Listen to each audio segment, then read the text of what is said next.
Friends ఇంకా కలిపేసి గట్టిగా కలపాలండి నీట్గా.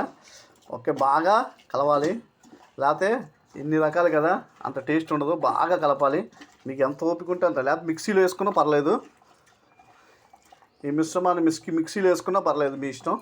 లేదు ఎలా ఆమ్లెట్ వేసుకుందో ఎలా అన్నా పర్లేదు, మీ ఇష్టం. ఎలాగైనా చేసుకోవచ్చు, మిక్సీలో వేసుకోవచ్చు, లేదంటే అలా కలుపుకొని బాగా పిసుక్కొని ఆమ్లెట్ వేసుకోవచ్చు. లేదు బాగా మాకు మిక్సీలో ఉంటే ఇంకా స్మూత్గా ఉంటుందంటే మిక్సీలో కూడా వేసుకోవచ్చు. ఓకేనా మై డియర్ ఫ్రెండ్స్, చూడండి టమాటాలు, ఉల్లిపాయ, పచ్చిమిరపకాయలు, అల్లం వెల్లుల్లి పేస్ట్, నెక్స్ట్ ఉప్పు, పసుపు, కారం ఇవన్నీ మనం వేసుకొని గట్టిగా పిండుకుందాం.